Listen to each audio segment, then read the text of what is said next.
Pour calculer A, il faut respecter les priorités des opérations.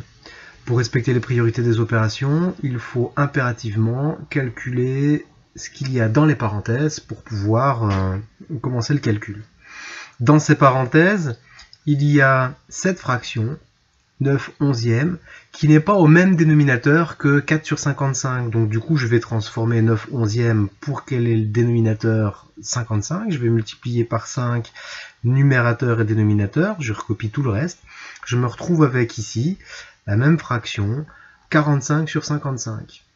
À partir de là, je vais, comme elles ont le même dénominateur, 45 et 55 et puis 4 sur 55, je vais donc ajouter les numérateurs, ici, et puis le dénominateur étant 55. Je me retrouve avec 49 sur 55 moins 3 sur 55. Je vais soustraire les numérateurs, ici, donc on est bien sur 49 moins 3. Et donc au final, on se retrouve avec du 46 sur 55. Cette fraction n'est pas simplifiable, j'ai demandé à la calculatrice. Ensuite, je vais, pour calculer B, bien prendre conscience qu'il y a, pour respecter les priorités des opérations, un premier bloc de calcul à faire en jaune, un deuxième bloc de calcul à faire en vert.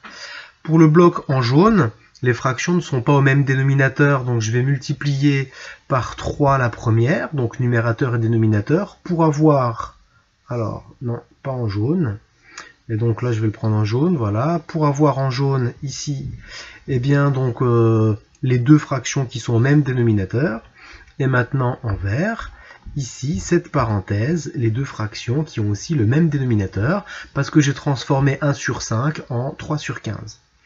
Maintenant en jaune, nous sommes bien sur ceci, on laisse le dénominateur à 30 et on ajoute les numérateurs, on se retrouve avec du 4 sur 30. En vert, on est sur du 3 moins 1, c'est-à-dire 2 sur 15.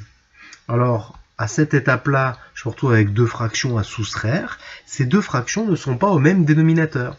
Je vais donc la fraction verte la transformer pour qu'elle ait un dénominateur à 30. Je multiplie par 2 numérateur et dénominateur. Je me retrouve avec deux fractions à cette étape-là qui ont donc toutes les deux des dénominateurs à 30. Et donc du coup, au final, je me retrouve avec une fraction qui est égale à 0.